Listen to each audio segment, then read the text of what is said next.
front of his face was turning black, darkness creeping outwards from the bleeding gash that crossed his palm. He opened his mouth wide and howled, clawing at his arm, then his shoulder. Kicking, jerking, he toppled to the floor, thrashing on the silken carpet, shrieking as his face grew black and his dark eyes bulged like overripe plums, until a dark, swollen tongue gagged him. He twisted, choking raggedly, heels drumming, and did not move again. Every bit of his exposed flesh was black as putrid pitch and looked ready to burst at a touch. Matt licked his lips and swallowed. His grip shifted uneasily on the dagger.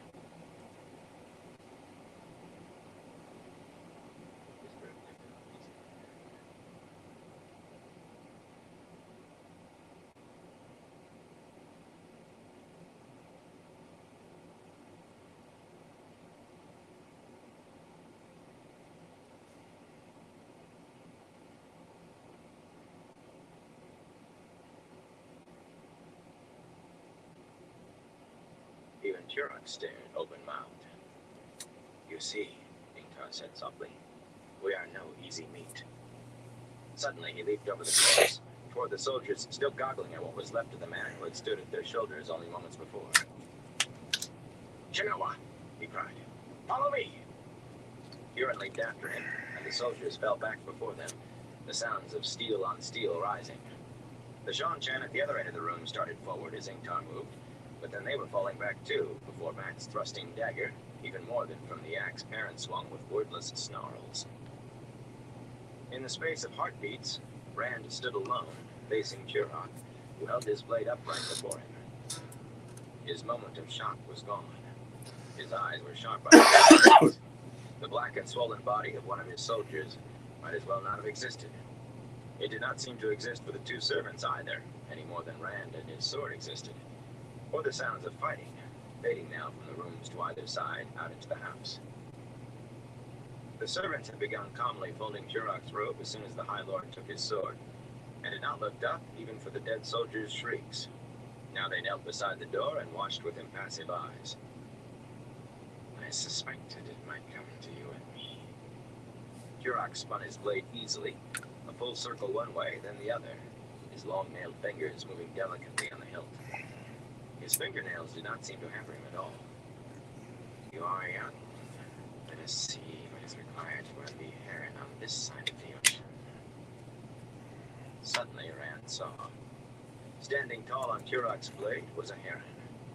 With the little training he had, he was face to face with a real blade master. Hastily he tossed the fleece-lined cloak aside, ridding himself of weight and encumbrance. Turok waited. Rand desperately wanted to seek the void.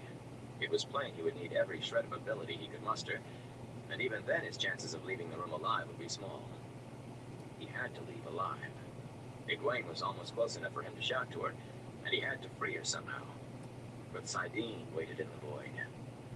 The thought made his heart leap with eagerness at the same time that it turned his stomach. But just as close as Egwene were those other women, Damani. If he touched Saidin, and if he could not stop himself channeling, they would know, Theron had told him. Know and wonder. So many, so close. He might survive Turok only to die facing Damani. He could not die before Egwene was free. Rand raised his blade. Turok glided toward him on silent feet. Blade rang on blade like hammer on anvil. From the first, it was clear to Rand that the man was testing, pushing only hard enough to see what he could do, then pushing a little harder, then just a little harder still. It was quick wrists and quick feet that kept Rand alive as much as skill. Without the void, he was always half a heartbeat behind. The tip of Turok's heavy sword made a stinging sound under his thigh. A flap of coat sleeve hung away from his shoulder, the darker for being wet. Under a neat slash beneath his right arm, precise as a tailor's cut, he could feel warm dampness spreading down his ribs. There was disappointment on the High Lord's face. He stepped back with a gesture of disgust. "Where did you find that blade, boy? Or do they here truly award the Heron to those no more skilled than you? No matter. Make your peace. It is time to die." He came on again. The void enveloped Rand. Saidin flowed toward him, glowing with the promise of the one power, but he ignored it. It was no more difficult than ignoring a barbed thorn twisting in his flesh. He refused to be filled with the power, refused to be one with the male half of the true source. He was one with the sword in his hands, one with the floor beneath his feet, one with the walls, one with Kurok. He recognized the forms the High Lord used. They were a little different from what he had been taught, but not enough. The swallow takes flight meant parting the silk. Moon on the water meant the wood grouse dances. Ribbon in the air meant stones falling from the cliff. They moved about the room as in a dance, and their music was steel against steel. Disappointment and disgust faded from Kurok's dark eyes, replaced by surprise, then concentration. Sweat appeared on the High Lord's face as he pressed Rand harder. Lightning of 3 prongs meant leaf on the breeze. Rand's thoughts floated outside the void, apart from himself, hardly noticed. It was not enough. He faced a blade master, and with the void and every ounce of his skill, he was barely managing to hold his own. Barely. He had to end it before Kurok finally did. Saidin, no. Sometimes it is necessary to sheathe the sword in your own flesh. But that would not help Egwene either. He had to end it now. Now. Kurok's eyes widened as Rand glided forward. So far, he had only defended. Now he attacked all out. The boar rushes down the mountain. Every movement of his blade was an attempt to reach the High Lord. Now all Kurok could do was retreat and defend, down the length of the room, almost to the door. In an instant, while Kurok still tried to face the boar, Rand charged. The river undercuts the bank. He dropped to one knee, blade slashing across. He did not need Kurok's gasp or the feel of resistance to his cut to know. He heard 2 thumps and turned his head, knowing what he would see. He looked down the length of his blade, wet and red, to where the High Lord lay, sword tumbled from his limp hand. A dark dampness staining the birds woven in the carpet under his body. Kurok's eyes were still open, but already filmed with death. The void shook. He had faced Trollocs before, faced Shadowspawn. Never before had he confronted a human being with a sword except in practice or bluff. I just killed a man. The void shook, and Saidin tried to fill him. Desperately, he clawed free, breathing hard as he looked around. He gave a start when he saw the 2 servants still kneeling beside the door. He had forgotten them, and now he did not know what to do about them. Neither man appeared armed, yet all they had to do was shout. They never looked at him, or at each other. Instead, they stared silently at the High Lord's body. They produced daggers from under their robes, and he tightened his grip on the sword, but each man placed the point to his own breast. From birth to death, they intoned in unison. I served the blood, and plunged the daggers into their own hearts. They folded forward almost peacefully, heads to the floor as if bowing deeply to their lord.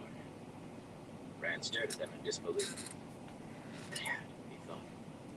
Maybe I will go mad, but they already were. He was getting to his feet shakily when Ingtar and the others came running back. They all bore nicks and cuts. The leather of Ingtar's coat was stained in more than one place. Matt still had the horn in his dagger, its blade darker than the ruby in its hilt. Baron's axe was red too, and he looked as if he might be sick at any moment. You dealt with them? Ingtar said, looking at the bodies. Then we're done. If no alarm is given. Those fools never cried for help, not once. I will see if the guards heard anything, Huron said, and darted for the window. Matt shook his head. Man, these people are crazy. I know I've said that before, but these people really are. The servants. Rand held his breath, wondering if they had all killed themselves. Matt said, whenever they saw us fighting, they fell on their knees, put their faces to the floor, and wrapped their arms around their heads. They never moved or cried help, never tried to help the soldiers or give an alarm. They're still there as far as I know. I would not count on them staying on their knees, Ingtar said dryly. We are leaving now, as fast as we can run. You go, Rand said. Egwene, you fool, Ingtar snapped. We have what we came for, the Horn of Elir, the hope of salvation. What can one girl count, even if you love her, alongside the horn and what it stands for? The Dark One can have the horn for all I care. What does finding the horn count if I abandon Egwene to this? If I did that, the horn couldn't save me. The Creator couldn't save me. I would damn myself. Ingtar stared at him, his face unreadable. You mean that exactly, don't you? Something's happening out there, Euron said urgently. A man just came running up, and they're all milling like fish in a bucket. Wait. The officer is coming inside. Go, Ingtar said. He tried to take the horn, but Matt was already running. Rand hesitated, but Ingtar grabbed his arm and pulled him into the hall. The others were streaming after Matt. Aaron only gave Rand one pained look before he went. You cannot save the girl if you stand here and die. He ran with them. Part of him hated himself for running, but another part whispered, I'll come back. I'll free her somehow. By the time they reached the bottom of the narrow, winding staircase, he could hear a man's deep voice raised in the front part of the house, angrily demanding that someone stand up and speak. A serving girl in her nearly transparent robe knelt at the bottom of the stairs, and a gray-haired woman, all in white wool, with a long, flowery apron, knelt by the kitchen door. They were both exactly as Matt had described, faces to the floor, and arms wrapped around their heads, and they did not stir a hair as Rand and the others hurried by. He was relieved to see the motions of breathing. They crossed the garden at a dead run, climbing over the back wall rapidly. Ingtar cursed when Matt tossed the horn of Valir ahead of him, and tried again to take it when he dropped outside, but Matt snatched it up with a quick, "It isn't even scratched," and scampered up the alley. More shouts rose from the Hey, Mad Max, how you doing, bro? And someone began tolling a gong. I appreciate it. I will come back for her, somehow. Rand sped after the others as fast as he could. Chapter 46. To come out of the shadow. Nynaeve and the others heard distant shouts as they approached the buildings where the Damani were housed. Hope you have a good night too, bro. And there was a nervousness to the people in the street, an extra quickness to their step, an extra wariness in the way they glanced past Nynaeve in her lightning-paneled dress, and the woman she held by a silver leash. Shifting her bundle nervously, Elaine peered toward the noise of shouts one street over, where the Golden Hawk, clutching lightning, rippled in the wind. What is happening? Just having a Nothing to do with nice little hot tea, listening to a book before I go to bed. Hope you're doing good tonight. Hope everyone's doing good tonight. Hurrying up the steps ahead of the others and disappeared inside the tall stone house. Nynaeve shortened her grip on the leash. Remember, Sita, you want us to make it through this safely as much as we do. I do, the Shan-Chan woman said fervently. She kept her chin on her chest to hide her face. I will cause you no trouble, I swear. As they turned up the gray stone steps, a Suldam as a Damani appeared at the head of the stairs, coming down as they went up.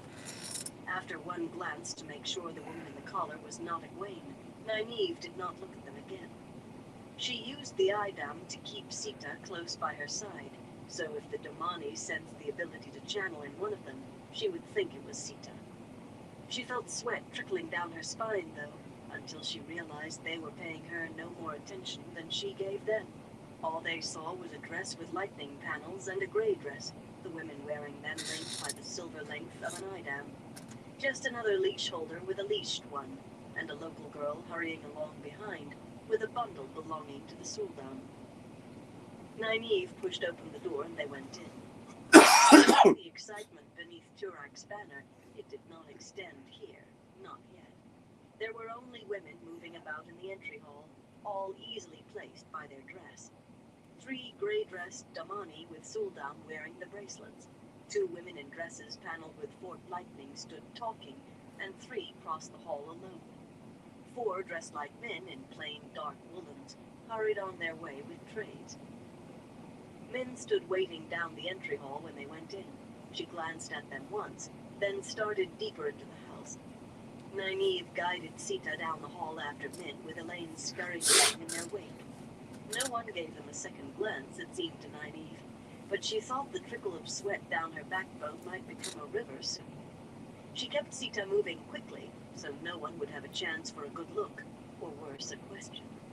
With her eyes fixed on her toes, Sita needed so little urging that Nynaeve thought she would have been running, if not for the physical restraint of the leash. Near the back of the house, Min took a narrow stairs that spiraled upwards. Nynaeve pushed Sita up it ahead of her, all the way to the 4th floor. The ceilings were low there, the halls empty and silent, except for the soft sounds of weeping. Weeping seemed to fit the air of the chilly halls. This place, Elaine began, then shook her head. It feels... Yes, it does, Nynaeve said grimly. She glared at Sita, who kept her face down. A pallor of fear made the Shan-Chan woman's skin paler than it was normally. Wordlessly, Min opened a door and went in, and they followed. The room beyond had been divided into smaller rooms by roughly made wooden walls with a narrow hallway running to a window.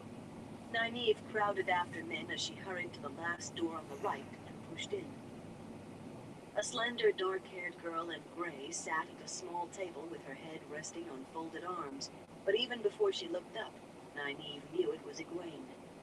A ribbon of shining metal ran from the silver collar around Egwene's neck to a bracelet hanging on a peg on the wall. Her eyes widened at the sight of them, her mouth working silently. As Elaine closed the door, Egwene gave a sudden giggle and pressed her hands to her mouth to stifle it. The tiny room was more than crowded, with all of them in it. I know I'm not dreaming, she said in a quivering voice. Because if I was dreaming, you'd be Rand and Galad on tall stallions. I have been dreaming. I thought Rand was here. I couldn't see him, but I thought... Her voice trailed off.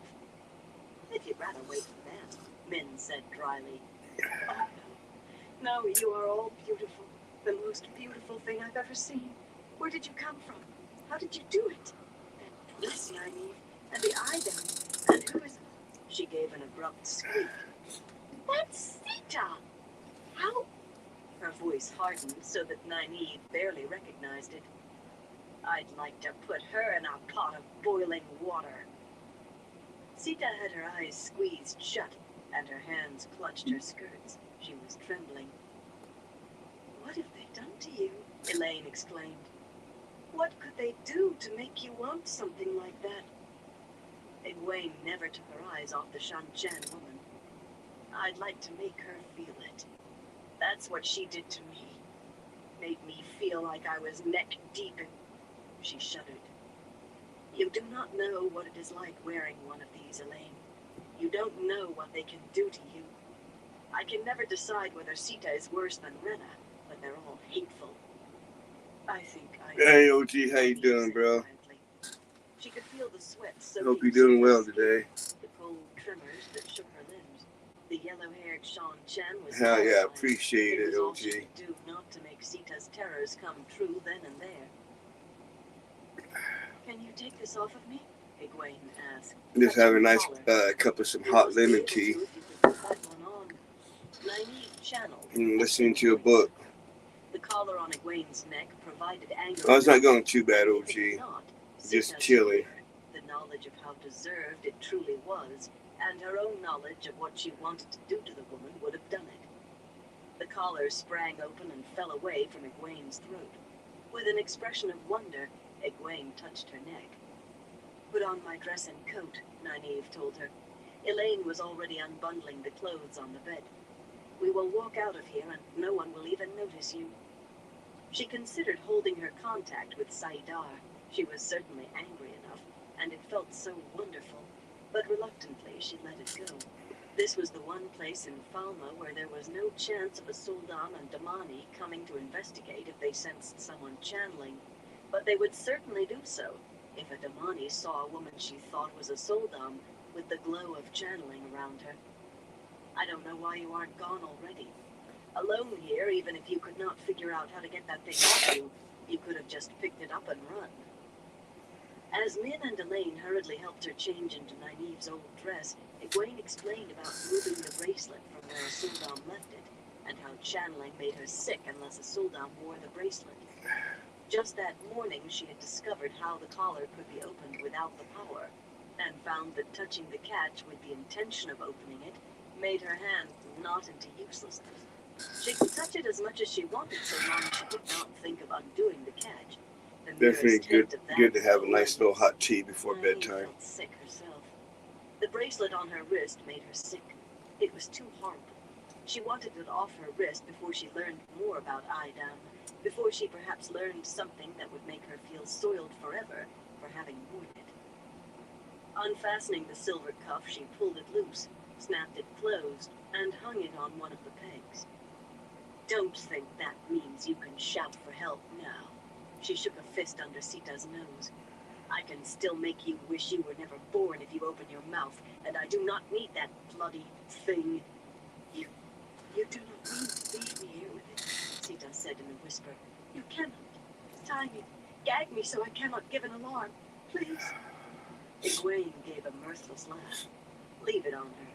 She won't call for help even without a gag. You had better hope whoever finds you will remove the Idam and keep your little secret, Sita. Your dirty secret. What are you talking about? Elaine said. I have thought about it a great deal, Egwene said. Thinking was all I could do when they left me alone up here. Sul'dam claimed they develop an affinity after a few years. Most of them can tell when a Well, it's woman's nighttime, channeling so whether they're leashed to her or not. it's a nice non-caffeinated tea to help my bronchitis and Elaine demanded. just for And then nighttime. her eyes widened in sudden realization. But If I have coffee this late, I'd definitely be up all night. Idam only work on women who can channel. Don't you see? Now during the daytime, don't get me wrong, I like coffee too. Sita groaned through her teeth, shaking her head in violent denial. A Sul'dam would die before admitting she could channel, even No if she decaf did. at night. And they never trained the ability, so they cannot do anything with it, but they can channel. I told you, Min said. They shouldn't have worked on her. She was doing up the last buttons down Egwene's back. Any woman who couldn't channel would be able to beat you silly while you tried to control her with it. How can that be? Nynaeve said. I thought the Shan-Chan put leashes on any woman who can channel. All of those they find, Egwene told her. But those they can find are like you and me and Elaine. We were born with it, ready to channel whether anyone taught us or not. But what about Shan-Chan girls who aren't born with the ability but who could be taught? Not just any woman. Because this tea I have some a leash holder. some lemon juice, Brenna some thought She honey. was being friendly, telling me about it. It is apparently a feast day in Shan-Chan villages when the Sul'dam come to test the girls. They want to find any like you and me and leash them, but they let all the others put on a Oh, yeah, I face used to to- see if they well, could feel what the poor woman in the When I collar guess feels. like Those I who said, can yeah. are taken I away drink from water the once in a famous while. Sul'dam. They are the women who could be taught. Sita was moaning under her breath. No, no, no, over and over again. I know she is horrible, Elaine said, but I feel as if I should help her somehow. She could be one of our sisters, only the Shan-Chan have twisted it all. Be right back. I go take this back to the kitchen. To say they had better worry about helping themselves, and the door opened. What is going on here? Rena demanded, stepping into the room. An audience? She stared at Nynaeve, hands on hips. I never gave permission for anyone else to link with my pet, Tuli. I do not even know who you... Her eyes fell on Egwene. Egwene wearing Nynaeve's dress instead of Damani Gray. Egwene with no collar around her throat, and her eyes grew as big as saucers. She never had a chance to yell. Before anyone else could move, Egwene snatched the pitcher from her washstand and smashed it into Rena's midriff. The pitcher shattered, and the Sul'dam lost all her breath in a gurgling gasp and doubled over. As she fell, Egwene leaped on her with a snarl, shoving her flat, grabbing for the collar she had worn where it still lay on the floor, snapping it around the other woman's neck. With one jerk on the silver leash, Egwene pulled the bracelet from the peg and fitted it to her own wrist. Her lips were pulled back from her teeth, her eyes fixed on Rena's face with a terrible concentration. Kneeling on the Sul'dam's shoulders, she pressed both hands over the woman's mouth. Rena gave a tremendous convulsion, and her eyes bulged in her face. Hoarse sounds came from her throat, screams held back by Egwene's hands. Her heels drummed on the floor. Stop it, Egwene! Nynaeve grabbed Egwene's shoulder, pulling her off of the other woman. Egwene, stop it. That isn't what you want. Rena lay gray-faced and panting, staring wildly at the ceiling. Suddenly, Egwene threw herself against Nynaeve, sobbing raggedly at her breast. She hurt me, Nynaeve. She hurt me. They all did. They hurt me until I did what they wanted. I hate them. I hate them for hurting me. And I hate them because I couldn't stop them from making me do what they wanted. I know, Nynaeve said gently. She smoothed Egwene's hair. It is all right to hate them, Egwene. It is. They deserve it. But it isn't all right to let them make you like they are. Sita's hands were pressed to her face. Rena touched the collar at her throat disbelievingly, with a shaking hand. Egwene straightened, brushing her tears away quickly. I'm not. I am not like them. She almost clawed the bracelet off of her wrist and threw it down. I'm not. But I wish I could kill them. They deserve it. Min was staring grimly at the two Sul'dam. Rand would kill someone who did a thing like that, Elaine said. She seemed to be steeling herself.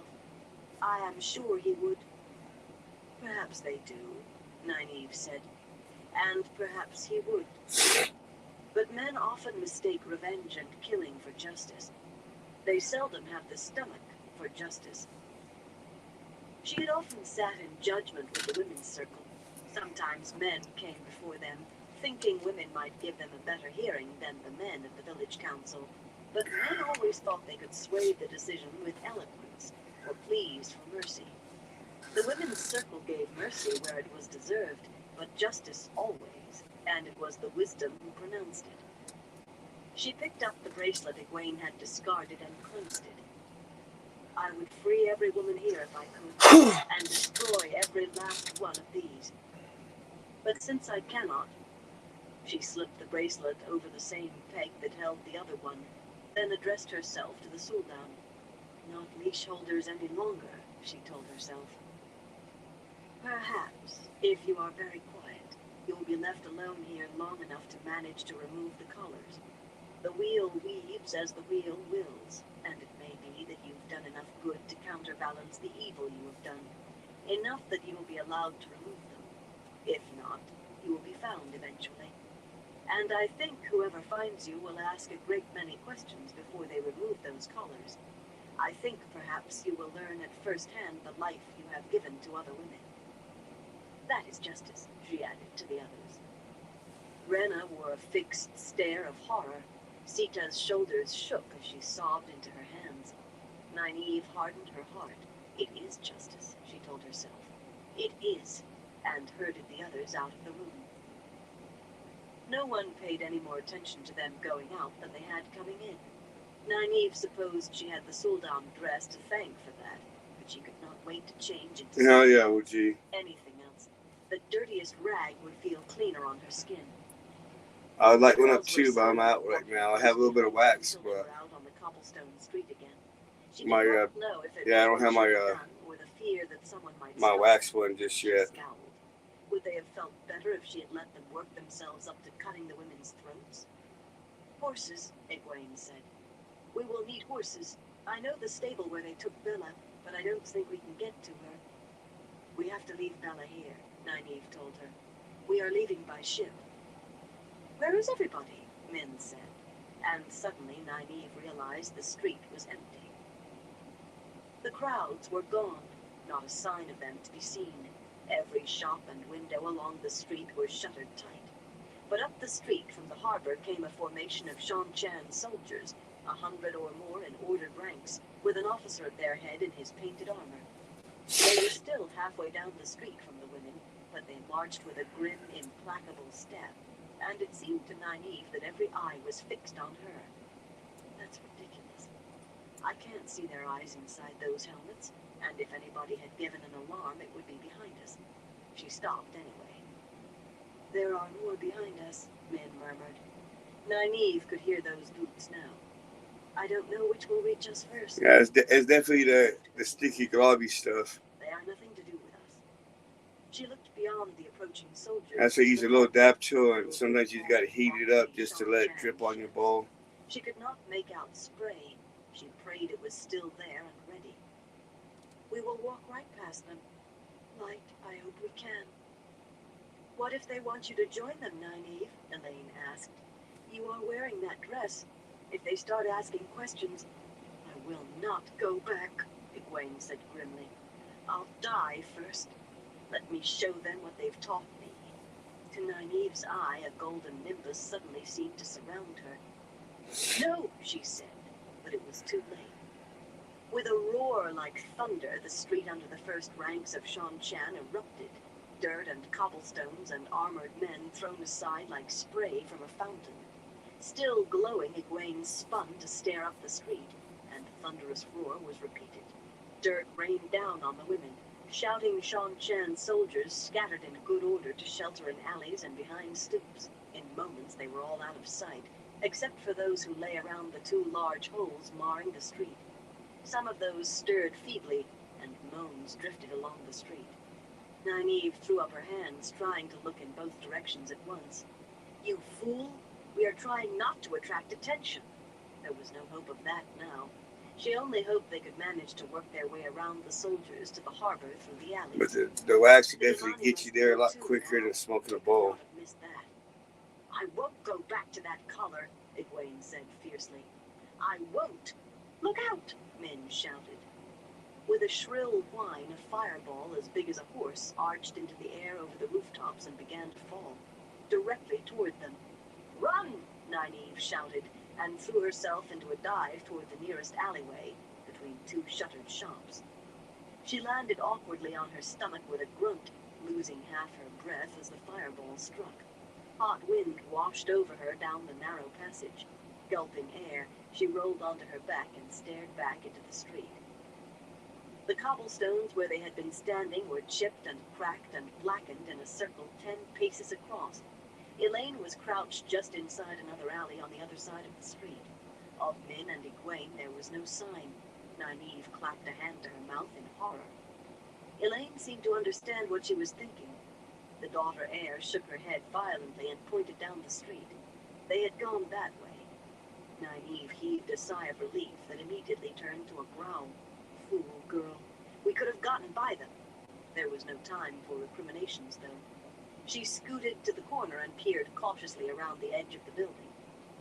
A head-sized fireball flashed down the street toward her. She leaped back just before it exploded against the corner where her own head had been, showering her with stone chips. Anger had her awash in the one power before she was aware of it. Lightning flashed out of the sky, striking somewhere up the street with a crash near the origin of the fireball. Another jagged bolt split the sky, and then she was running down the alley. Behind her, lightning lanced the mouth of the alley. If Domon doesn't have that ship waiting, let us all reach it safely. Vale Domon jerked erect as lightning streaked across the slate-gray sky, striking somewhere in the town. Then again. There do not be enough clouds for that.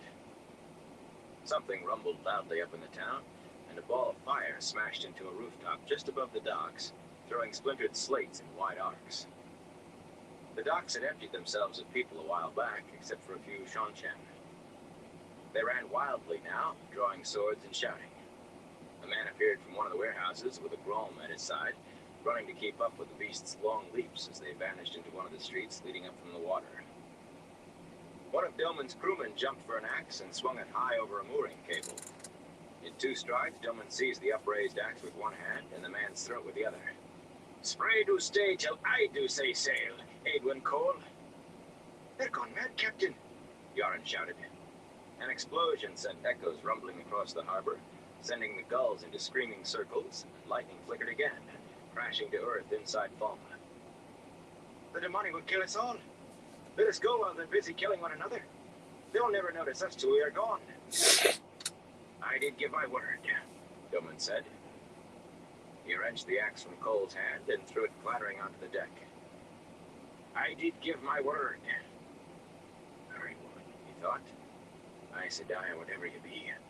Hurry. Geoffrey Bornhold eyed the lightning flashing over Falma and dismissed it from his mind. Some huge flying creature, one of the Shan-Chan monsters no doubt, flew wildly to escape the bolts. If there was a storm, it would hinder the Shan-Chan as much as it did him.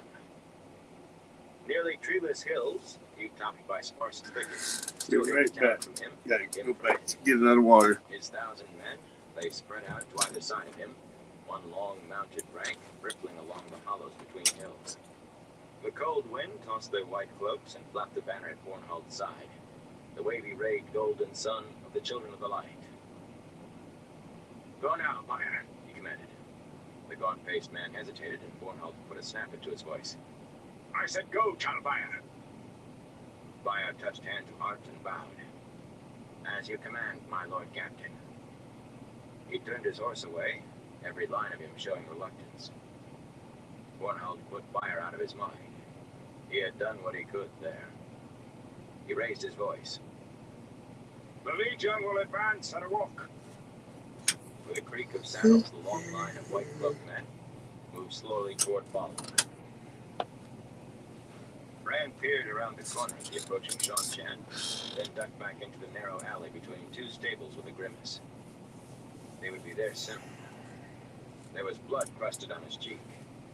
The cuts he had from Duroc burned, but there was nothing to be done for them now. Lightning flashed across the sky again. He felt the rumble of its plummet through his boots. What in the name of the light is happening? Close, Ingtar said. The Vonnevalia must be safe, Rand. Despite the Shan-Chan, despite the lightning and strange explosions down in the town proper, he seemed preoccupied with his own thoughts.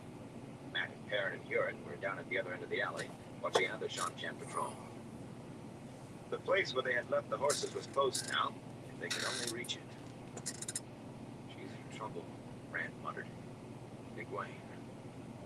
There was an odd feeling in his head as if pieces of his life were in danger.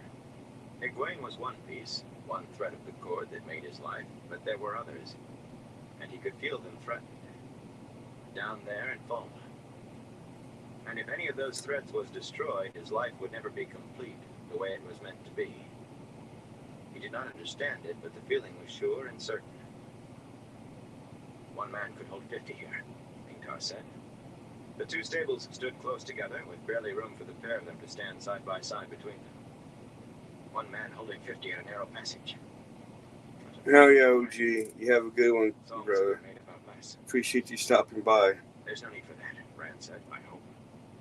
A rooftop in the town exploded. How am I going to get back in here? I have to reach her. Reach them. Shaking his head, he peeked around the corner again. The Shan-Chan were closer, still coming.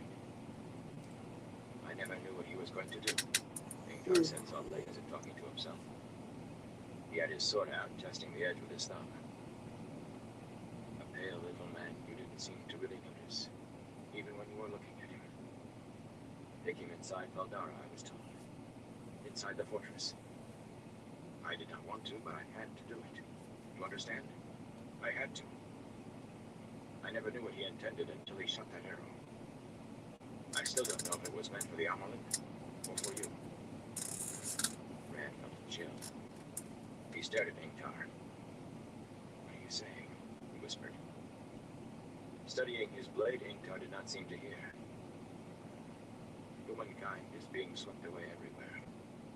Nations fail and vanish. Dark friends are everywhere. And none of these Southlanders seem to notice or care. We fight to hold the borderlands, to keep them safe in their houses. But every year, despite all we can do, the blight advances. These Southlanders think Trollocs are myths, and Murdrol a gleeman's tale. He frowned and shook his head. It seemed the only way. We would be destroyed for nothing, defending people who did not even know or care. It seemed logical. Why should we be destroyed for them, when we could make our own peace? Better the shadow, I thought, than useless oblivion, like Caroline, or Hardin, or... It seemed so logical then. Rand grabbed Ingtar's lapels. You aren't making any sense. He can't mean what he's saying. He can't. Say it plain, whatever you mean. You're talking crazy. For the first time, Ingtar looked at Rand. His eyes shone with unshed tears. You are a better man than I.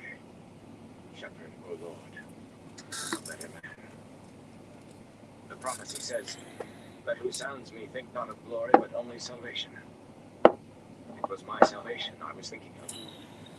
I would sound the horn and lead the heroes of the ages against Sheol Ghul. Surely that would have been enough to save me. No man can walk so long in the shadow that he cannot come again to the light. That is what they say. Surely that would have been enough to wash away what I have been and done. Oh, lightning tide. Rand released his hold on the other man and sagged back against the stable wall. I think wanting to is enough. I think all you have to do is stop being one of them. Ingtar flinched as if Rand had set it out. Dark friend. Rand, when Baron brought us here with the portal stone, I lived other lives. Sometimes I held the horn, but I never sounded it. I tried to escape what I'd become, but I never did. Always there was something else required of me. Always something worse than the last, until I was... You were ready to give it up to save a friend. Think not of glory. Oh, Mac, help me. I did not know what to say. It was as if Egwene had told him she had murdered children. Too horrible to be believed. Too horrible for anyone to admit unless it was true. Too horrible. After a time, Ingtar spoke again firmly. There has to be a price, Rand. There is always a price. Perhaps I can pay it here. Ingtar, it is every man's right, Rand, to choose when to sheathe the sword. Even one like me. Before Rand could say anything, Euron came running down the alley. The patrol turned aside, he said hurriedly. Down into the town. They seem to be gathering down there. Matt and Perrin went on. He took a quick look down the street and pulled back. We'd better do the same, Lord Rand. Lord Ingtar. Those bug-headed Seanchan are almost here. Go, Rand, Ingtar said. He turned to face the street and did not look at Rand or Euron again. Take the horn where it belongs. I always knew the Amulet should have given you the charge. But all I ever wanted was to keep Shinar whole. To keep us from being swept away and forgotten. I know, Ingtar. Rand drew a deep breath. The light shine on you, Lord Ingtar of House Shinoa. And may you shelter in the palm of the Creator's hand. He touched Ingtar's shoulder. The last embrace of the mother. Welcome you home. Euron gasped. Thank you, Ingtar said softly. Attention seemed to go out of him. For the first time since the night of the Trolloc raid on Fal Dara, he stood as he had when Rand first saw him, confident and relaxed. Content. Rand turned and found Euron staring at him, staring at both of them. It is time for us to go. But Lord Ingtar does what he has to, Rand said sharply. But we go. Euron nodded, and Rand trotted after him. Rand could hear the steady tread of the Seanchan's boots now. He did not look back. Chapter 47. The grave is no bar to my call. Matt and Perrin were mounted by the time Rand and Euron reached them. Far behind him, Rand heard Ingtar's voice rise. The light and Shinoa! The clash of steel joined the roar of other voices. Where's Ingtar? What's going on? He had the horn of Valir lashed to the high pommel of his saddle as if it were just any one. But the dagger was in his belt, the ruby tip hilt, cupped protectively in a pale hand that seemed made of nothing but bone and skin. He's dying, Rand said harshly as he swung onto Red's back. Then we have to help him, Perrin said. Back and take the horn and the dagger onto... He is doing it so we can all get away, Rand said. That too. We will all take the horn to Varin, and then you can help her take it wherever she says it belongs. What do you mean? Perrin asked. Rand dug his heels into the bay's flanks, and Red leaped away toward the hills beyond the town. The light and Shinoa! Ingtar's shout soared after him, sounding triumphant, and lightning crashed across the sky in answer. Rand whipped Red with his reins, then lay against the stallion's neck as the bay laid out in a dead run, mane and tail streaming. He wished he did not feel as if he were running away from Ingtar's cry, running from what he was supposed to do. Ingtar, my dark friend. I don't care, he was still my friend. The bay's gallop could not take him away from his own thoughts. Death is lighter than a feather. Duty heavier than a mountain. So many duties. Egwene, the horn, Bane, Mat, his dagger. Why can't there just be one at a time? I have to take care of all of them. Oh, like Egwene. He reined in so suddenly that Red slid to a halt, sitting back on his haunches. They were in a scanty copse of bare-branched trees atop one of the hills overlooking Falmouth. The others galloped up behind him. What do you mean? Baron demanded. We can help Baron take the horn where it's supposed to go. Where are you going to be? Maybe he's going mad already, Mat said. He wouldn't want to stay with us if he was going mad. Would you, Rand? You three take the horn to Baron, Rand said. Egwene. So many threads and so much danger. So many duties. You do not need me. Mat caressed the dagger's hilt. That's all very well, but what about you? Burn me. You can't be going mad yet. You can't. You're engaged at them, not understanding half of it. I'm going back, Rand said. I should never have left. Somehow, that did not sound exactly right in his own ears. It did not feel right inside his head. I have to go back. Now. That sounded better. Egwene is still there, remember? With one of those collars around her neck. Are you sure? I said. I never saw her.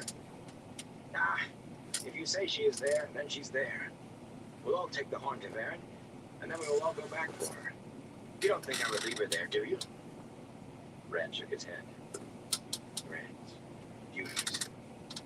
He felt as if he were about to explode like a firework. What's happening to me? Mat, Varen must take you and that dagger to Tar Valon, so you can finally be free of it. You don't have any time to waste. Saving Egwene isn't wasting time. But Mat's hand had tightened on the dagger till it shook. We aren't any of us going back, Varen said. Not yet. Look. He pointed back toward Falmouth. The wagon yards and horse lots were turning black with Seanchan soldiers. Thousands of them rank on rank, with troops of cavalry riding scaled beasts as well as armored men on horses, colorful gonfalons marking the officers. Grom dotted the ranks, and other strange creatures, almost but not quite like monstrous birds and lizards, and great things like nothing he could describe, with gray wrinkled skin and huge tusks. At intervals along the lines stood Sul'dam and Damani by the score. Rand wondered if Egwene were one of them. In the town behind the soldiers, a rooftop still exploded now and again, and lightning still streaked the sky. Two flying beasts with leathery wings, 20 spans tip to tip, soared high overhead, keeping well away from where the bright bolts danced. All that for us, Mat said incredulously. Who do they think we are? An answer came to Rand, but he shoved it away before it had a chance to form completely. We aren't going the other way either, Lord Rand, Euron said. White cloaks. Hundreds of them. Rand wheeled his horse to look where the sniffer was pointing. A long, white-cloaked line rippled slowly toward them across the hills. Lord Rand, Euron muttered, if that lot lays an eye on the Horn of Valyr, we'll never get it close to an Aes Sedai. We'll never get close to it again ourselves. Maybe that's why the Seanchan are gathering, Mat said hopefully. Because of the white cloaks. Maybe it doesn't have anything to do with us at all. Whether it does or not, Euron said dryly, there is going to be a battle here in a few minutes. Either side could kill us, Euron said, even if they never see the Horn. If they do... Rand could not manage to think about the White Cloaks or the Seanchan. I have to go back. Have to. He was staring at the Horn of Valyr, he realized. They all were. The curled golden horn hung at Mat's pocket, the focus of every eye. It has to be there at the last battle, Mat said, licking his lips. Nothing says it can't be used before then. He pulled the horn free of its lashings and looked at them anxiously. Nothing says it can't. No one else said anything. Rand did not think he could speak. His own thoughts were too urgent to allow room for speech. Mat to go back. The longer he looked at the horn, the more urgent his thoughts became. Have to. Matt's hand shook as he raised the horn of ballet to his lips. It was a clear note, golden as the horn was golden. The trees around them seemed to resonate with it, and the ground under their feet, the sky overhead. That one long sound encompassed everything. Out of nowhere, a fog began to rise. First thin wisps hanging in the air, then thicker billows and thicker, until it blended the land like clouds. Jeffrem Bornhold stiffened in his saddle as a sound filled the air. So sweet he wanted to laugh, so mournful he wanted to cry. It seemed to come from every direction at once. A mist began to rise, growing even as he watched. Seanchan, they're trying something. They know we are here. It was too soon, the town too far, but he drew his sword. A clatter of scabbards ran down the rank of his half-legion, and called, "The Legion will advance at a trot." The fog covered everything now, but he knew Falma was still there and ahead. The pace of the horses picked up. He could not see them, but he could hear. Abruptly, the ground ahead flew up with a roar, showering him with dirt and pebbles. From the white blindness to his right, he heard another roar, and men and horses screamed. Then from his left, and again. Thunder and screams hidden by the fog. "The Legion will charge!" His horse leaped forward as he dug in his heels, and he heard the roar as the Legion, as much of it as still lived, followed. Thunder and screams, wrapped in whiteness. His last thought was regret. Fire would not be able to tell his son Dane how he had died. Bran could not see the trees around them any longer. Matt had lowered the horn, eyes wide with awe, but the sound of it still rang in Rand's ears. The fog hid everything in rolling waves, as white as the finest bleached wool. Yet Rand could see. He could see, but it was mad. Falma floated somewhere beneath him, its landward border black with the Seanchan ranks, lightning ripping its streets. Falma hung over his head. There, white cloaks charged and died as the earth opened in fire beneath the horses' hooves. There, men ran about the decks of tall, square ships in the harbor, and on one ship, a familiar ship, fearful men waited. He could even recognize the face of the captain, Bael Doman. He clutched his head with both hands. The trees were hidden, but he could still see each of the others clearly. Euron anxious, Matt muttering, fearful. Theron looking as if he knew this was meant to be. The fog whirled up all around him. Euron gasped. "Lord Rand." There was no need for him to point. Down the billowing fog, as if it were the side of a mountain, rode shapes on horses. At first, the dense mists hid more than that, but slowly they came closer, and it was Rand's turn to gasp. He knew them. Men, not all in armor, and women. Their clothes and their weapons came from every age, but he knew them all. Rogosh Eagle-Eye, a fatherly-looking man with white hair and eyes so sharp as to make his name merely a hint. Gaidal Kane, a swarthy man with the hilts of his two swords sticking above his broad shoulders. Golden-haired Brigitte, with her gleaming silver bow and quiver bristling with silver arrows. More. He knew their faces, knew their names. But he heard 100 names when he looked at each face, some so different he did not recognize them as names at all, though he knew they were. Michael instead of Mikko. Patrick instead of Pedrick. Oscar instead of Otarin. He knew the man who rode at their head, too. Tall and hook-nosed, with dark, deep-set eyes, his great sword Justice at his side. Arthur Hawkwing. Matt gaped at them as they reined in before him and the others. Is this all of you? They were little more than 100, Rand saw, and realized that somehow he had known that they would be. Euron's mouth hung open. His eyes bulged almost out of his head. It takes more than bravery to bind a man. Archer Hawkwing's voice was deep and carrying, a voice used to giving commands. Or a woman, Brigitte said sharply. Or a woman, Hawkwing agreed. Only a few are bound to the wheel, spun out again and again to work the will of the wheel in the pattern of the ages. You could tell him, Lews Therin, could you but remember when you wore flesh. He was looking at Rand. Rand shook his head, but he would not waste time with denials. Invaders have come, men who call themselves Seanchan, who used chained Aes Sedai in battle. They must be driven back into the sea. And there is a girl, Egwene Alvear, a novice from the White Tower. The Seanchan have taken her prisoner. You must help me free her. To his surprise, several of the small hosts behind Arthur Hawkwing chuckled, and Birgitte, testing her bow strength, laughed. You always choose women who cause you trouble, Lews Therin. It had a fond sound, as between old friends. My name is Randall Thor, he snapped. You have to hurry. There isn't much time. Time? Birgitte said, smiling. We have all of time. Geidel Kane dropped his reins and, guiding his horse with his knees, drew a sword in either hand. All along the small band of heroes there was an unsheathing of swords, an unlimbering of bows, a hefting of spears and axes. Justice shone like a mirror in Arthur Hawkwing's gauntleted fist. I have fought by your side times beyond number, Lews Therin, and faced you as many more. The wheel spins us out for its purposes, not ours, to serve the pattern. I know you if you do not know yourself. We will drive these invaders out for you. His warhorse pranced, and he looked around, frowning. Something is wrong here. Something holds me.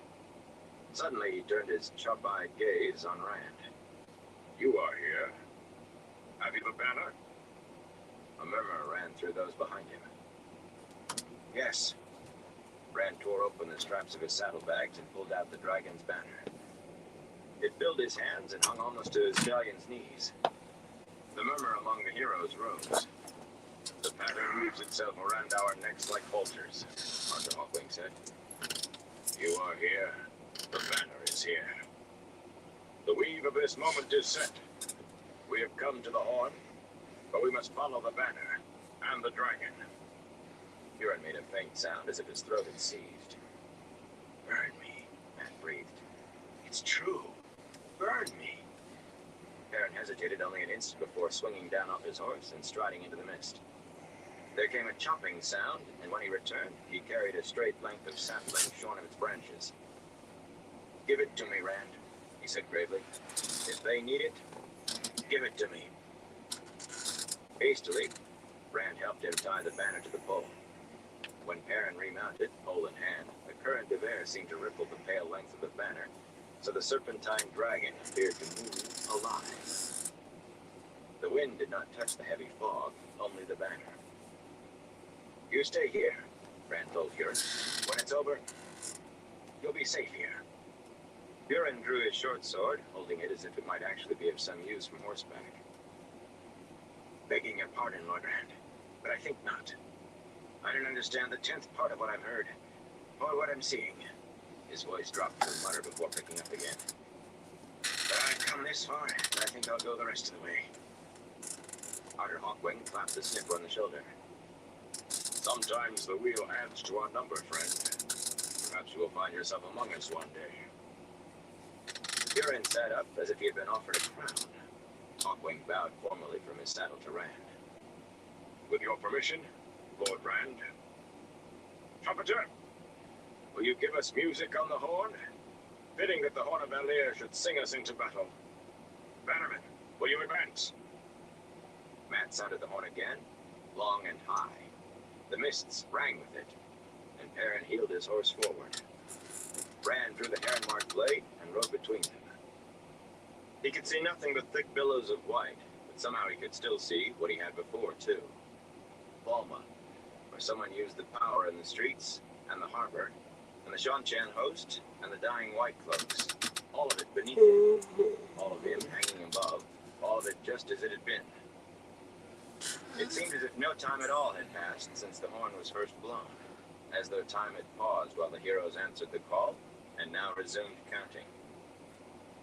The wild cries Matt wrung from the horn echoed in the fog, and drumming of hooves as the horses picked up speed. Rand charged into the mists, wondering if he knew where he was headed. The clouds thickened, hiding the far ends of the rank of heroes galloping to either side of him, obscuring more and more till he could see only Matt and Perrin and Huron clearly. Huron crouched low in his saddle, wide-eyed, urging his horse on. Matt sounding the horn and laughing between. Perrin, his yellow eyes glowing, the dragon's banner streaming behind him. Then they were gone too, and Rand rode on alone as it seemed. In a way, he could still see them, but now it was the way he could see Falma and the Seanchan. He could not tell where they were or where he was. He tightened his grip on his sword, peered into the mists ahead. He charged alone through the fog, and somehow he knew that was how it was meant to be. Suddenly, Baalzamon was before him in the mists, throwing his arms wide. Red reared wildly, hurling Rand from his saddle. Rand clung to his sword desperately as he soared. It was not a hard landing. In fact, he thought with a sense of wonder that it was very much like landing on nothing at all. One instant he was sailing through the mists, and the next he was not. When he climbed to his feet, his horse was gone, but Baalzamon was still there, striding toward him with a long, black-charred staff in his hands. They were alone, only they and the rolling fog. Behind Baalzamon was shadow. The mist was not dark behind him. This blackness excluded the white fog. Rand was aware of other things, too. Arthur Hawkwing and the other heroes meeting the Seanchan in dense fog. Perrin with the banner swinging his axe more to fend off those who tried to reach him than harm them. Matt still blowing wild notes in the horn of Valir. Huron down from his saddle, fighting with short sword and swordbreaker in the way he knew. It seemed as if the Seanchan numbers would overwhelm them in one rush. Yet it was the dark-armored Seanchan who fell back. Rand went forward to meet Baalzamon. Reluctantly, he assumed the void, reached for the true source, was filled with the one power. Perhaps he had no chance against the Dark One, but whatever chance he did have lay in the power. It soaked into his limbs, seemed to suffuse everything about him, his clothes, his sword. He felt as if he should be glowing like the sun. It thrilled him. It made him want to vomit. "Get out of my way," he grated. "I am not here for you." "The girl," Baalzamon laughed. His mouth turned to flame. His burns were all but healed, leaving only a few pink scars that were already fading. He looked like a handsome man of middle years, except for his mouth and his eyes. "Which one, Lews Therin? You will not have anyone to help you this time. You are mine or you are dead. In which case, you are mine anyway." "Liar!" Rand snarled. He struck at Baalzamon, but the staff of charred wood turned his blade in a shower of sparks. "Father of lies! Fool! Did those other fools you summoned not tell you who you are?" The fires of Baalzamon's face roared with laughter. Even floating in emptiness, Rand felt a chill. Would they have lied? "I don't want to be the Dragon Reborn." He firmed his grip on his sword, parting the silk, but Baalzamon beat every cut aside. Sparks flew as from a blacksmith's forge and hammer. Alright, everyone, probably gonna call into this live, see if I can lay down, get a little bit of sleep. I want to thank everyone for stopping by, and everyone who keeps stopping by. Definitely appreciate all y'all's love and support. Till next time, everyone, stay safe. You have sounded the horn of